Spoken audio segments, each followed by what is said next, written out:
Vu ce que j'ai vu ce matin et l'accueil qui nous a été réservé, je pense qu'on ne s'est pas trompé.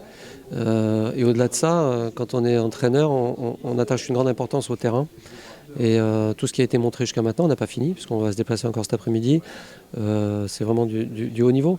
Donc on est dans l'attente de ça pour faire un tour élite, pour avoir les meilleures installations possibles. Et les Landes sont en capacité de nous proposer ça. Donc ça s'est fait, on va dire, quasi naturellement. Et comme j'ai dit tout à l'heure, c'est une réputation qu'a les Landes sur l'organisation de ces compétitions. Et tous les retours que j'ai eus moi en interne des personnes qui ont pu venir ici, tout le monde est retourné très satisfait. Donc voilà, la question s'est posée, mais très peu. L'accueil bien entendu, après les distances entre les sites, c'est très important pour nous pour éviter qu'on ait énormément de bus à faire entre l'hôtel et les terrains d'entraînement, entre l'hôtel et les terrains de match. Voilà, sur ce qu'on a vu ce matin, pour l'instant c'est vrai que tout est proche de l'hôtel sur CO, donc c'est important pour nous pour perdre le moins de temps possible dans nos journées. Et puis comme je vous l'ai dit tout à l'heure, c'est la qualité des équipes techniques qui ont pu nous proposer dès aujourd'hui. Alors il y a 2 mois à passer, hein, on va voir les intempéries, mais on va vers du beau à mon avis, et les terrains sont déjà de très bonne qualité. Donc je suis surtout pas inquiet pour ça. Bien sûr, U16, vous êtes en mode découverte de l'équipe de France. U17, vous préparez un tour élite que ma génération n'a pas su passer en Autriche il y a 2 ans.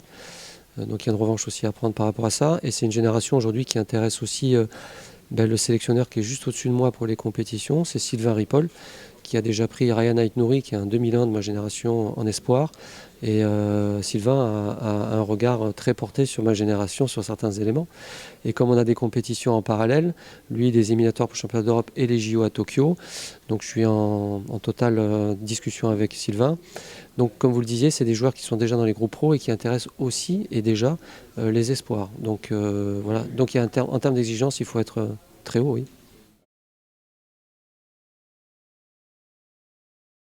Qualité de terrain, c'est sûr. Non, écoutez, oui, on prône le jeu parce qu'on est la France et puis nos joueurs sont en général de qualité. Mais pour faire des matchs de qualité, il faut être deux aussi. Et puis vu le tableau, il y aura des matchs de qualité, ça c'est une certitude. Et puis si je peux passer un message, c'est qu'on aura besoin de tout le monde pour se qualifier.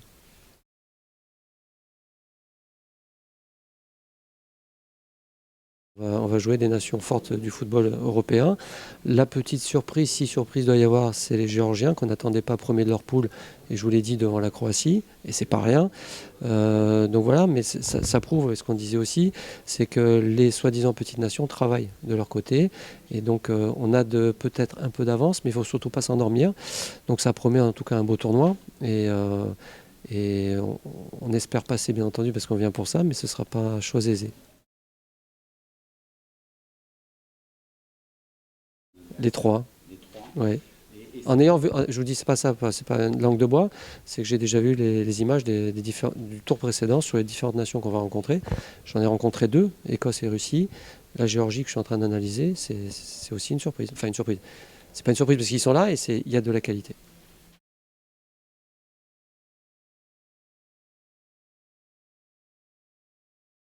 Dans le choix final de la sélection, il va falloir en tenir compte.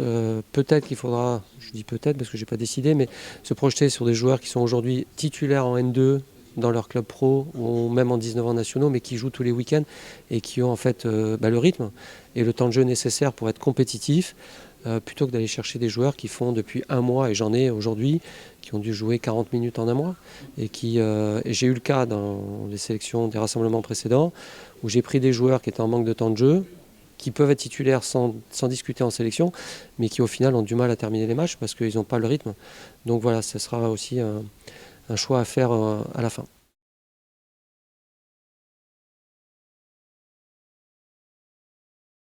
Alors on a zappé juste une étape, c'est Bernard Diomède avec les 20 ans, mais parce que non mais je dis ça parce que Bernard n'a pas de compétition. Donc Bernard ne me prendra pas de joueur, ne surclassera pas de 2001 en 20 ans, parce que priorité aux compétitions. Donc il y a Sylvain, donc on y vient tout de suite. Sylvain qui est au-dessus, lui a des éliminatoires comme moi, et il a un regard porté sur ma sélection. Donc je suis en relation permanente avec Sylvain. on discute, on met des prélistes ensemble.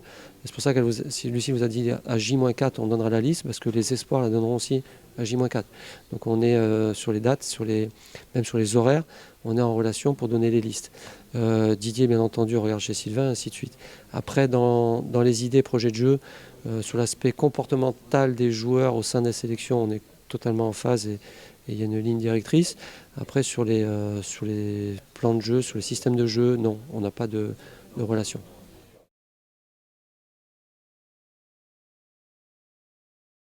Vous parlez d'un cas concret, c'est Isaac Liadji, qui est en 2002, donc qui a fait la Coupe du Monde au Brésil en octobre et qui n'a toujours pas signé à l'Olympique de Marseille, mais que moi je prends la semaine prochaine.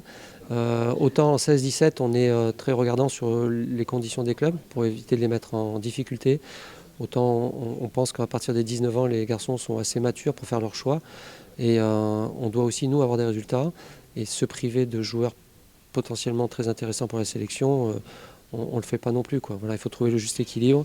Donc Isaac sera avec moi la semaine prochaine. On va voir quel niveau il a pour intégrer les 19 ans.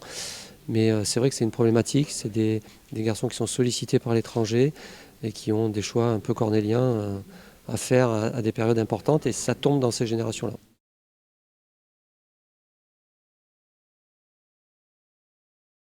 Tout ce qui est presse, ce sera géré par le service presse de la fédération en amont. De toute façon, dès qu'il y a une demande d'interview, on me sollicite savoir si je donne mon accord ou pas. Après, sur tout ce qui est comportement au stade après match, hein, pas avant, bien entendu, on est là aussi pour répondre aux sollicitations extérieures.